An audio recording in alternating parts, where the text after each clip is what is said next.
some of them obviously fucking... Yeah, right. I put one out before. Do you want me to do one now? All right.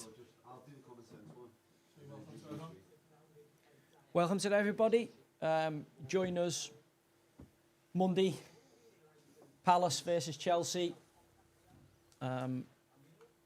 Football Addicts Anonymous. That's what we're going to call the show. We've turned up, obviously. Last week we were lucky to have Matt Letitia join us in the studio.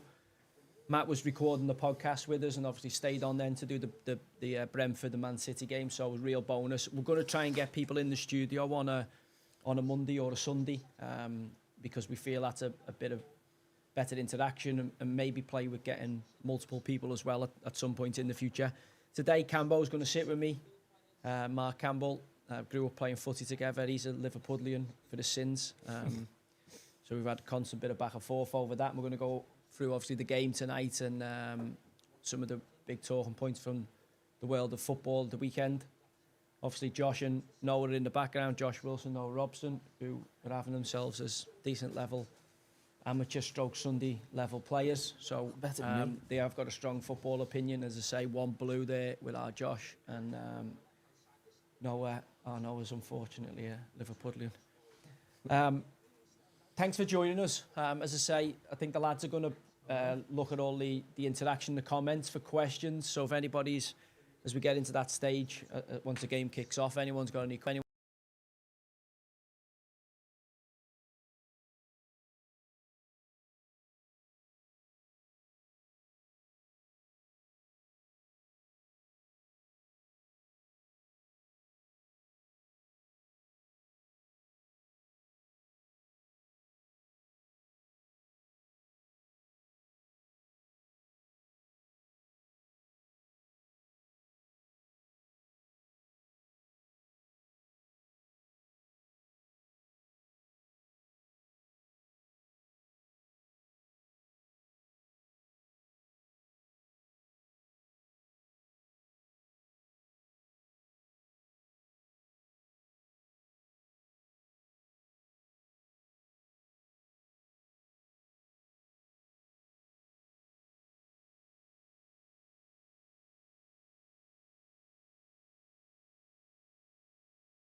well. Do.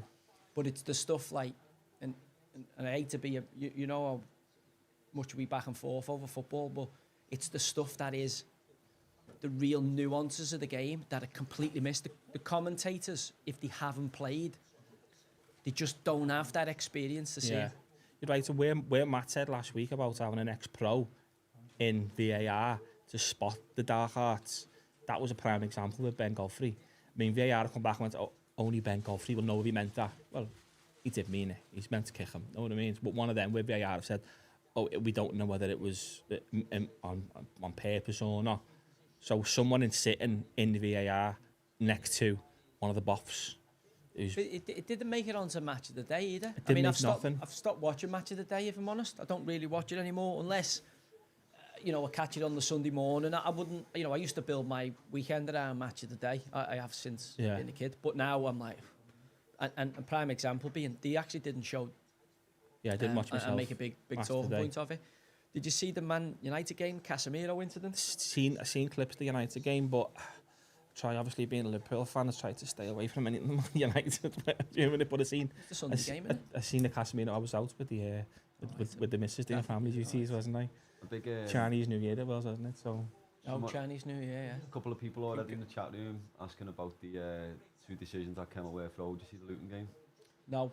I'm seeing the Luton game now. Didn't watch Match of the Day either. Yeah. Who did Luton play? Luton played Chef. Oh, right. So I'd said before. Ones. Stupidly, I'd said before.